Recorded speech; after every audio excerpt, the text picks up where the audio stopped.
પ્રસ્તુત છે પ્રાસંગિક બાલમજૂરીના દૂષણ સામે જાગૃતિ. સંપાદન અશરફ નથવાણી. પઠન શીતલ વૈષ્ણવ.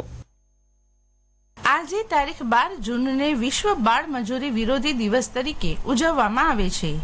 રાજ્યમાં બાળમજૂરી અટકાવવા માટે સરકાર દ્વારા અનેક કાયદા અમલમાં મૂકવામાં આવ્યા છે. શ્રમ અને રોજગાર ગૃહ વિભાગ, શિક્ષણ, સામાજિક ન્યાય અને અધિકારીતા વિભાગ તથા જિલ્લા વહીવટી તંત્ર દ્વારા બાળકોનું પુનર્વસન કરવામાં આવે છે.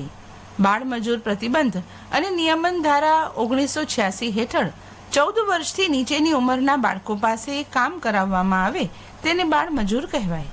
બાળમજૂરી એ ગુનો બને છે અને બાળકોને કામે રાખનાર જે તે વ્યક્તિ કે માલિક પણ ગુનેગાર કહેવાય છે. શ્રમ અને રોજગાર વિભાગના શ્રમ અધિકારીએ જણાવ્યું હતું કે બાળમજૂરી નાબૂદી અંગે જિલ્લામાં ટાસ્ક ફોર્સની રચના કરવામાં આવી છે, જેના વડા કલેક્ટર હોય છે. આ ટાસ્ક ફોર્સમાં લેબર ઓફિસર, સમાજ સુરક્ષા, ઇન્ડસ્ટ્રીયલ સેફટી અને હેલ્થ અને એન્ટી હ્યુમન ટ્રાફિકિંગ એમ મુખ્ય 4 વિભાગના સભ્યો હોય છે, જ્યારે અન્ય વિભાગ પણ સાથે હોય છે. બાળમજૂરીમાં મુખ્યત્વે 14 વર્ષ કે તેથી નાના બાળકોને કામે રાખી શકાતા નથી. જો તેમની પાસે કામ કરાવવામાં આવતું હોય તો તેને મુક્ત કરાવવામાં આવે છે. આ ઉપરાંત 14 થી 18 વર્ષના તરુણો કે જેમને કામે રાખી શકાય છે પરંતુ તેમની પાસે માત્ર હળવું કામ કરાવવામાં આવે છે, તેમજ તેમના કામના કલાકો પણ નક્કી હોય છે.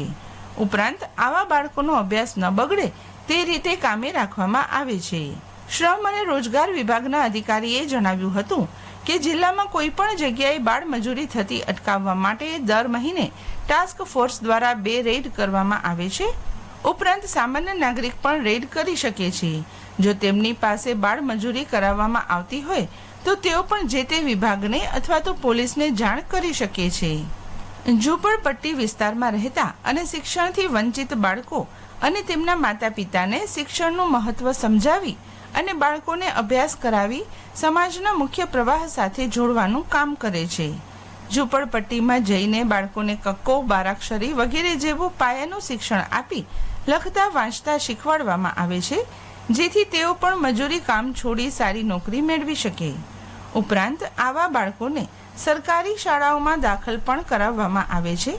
સ્લમ વિસ્તારમાં રહેતા બાળકોને અભ્યાસ કરાવવા ઉપરાંત સ્ટેશનરી, કપડાં, ચોપડા સહિતની વસ્તુઓ પણ આપવામાં આવે છે.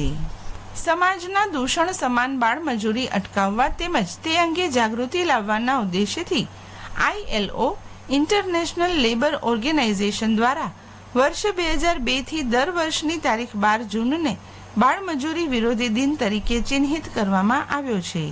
દેશનું ભાવિ ગણાતા બાળકો ગરીબી અને મજબૂરીને કારણે મિલ કે ફેક્ટરીમાં મજૂરી, ખેતીકામ, નાનો વ્યવસાય કે કોઈ લારી, હોટલ પર કામ કરવા મજબૂર બને છે, જે કારણે તેઓનો સર્વાંગી વિકાસ રૂંધાય છે. અભ્યાસ, રમતગમત કે મનોરંજનના અધિકારથી પણ વંચિત રહી જાય છે. કેટલાક કિસ્સાઓમાં બાળમજૂરો કુસંગ, ગુનાખોરી કે વ્યસનના આદિ બની જાય છે.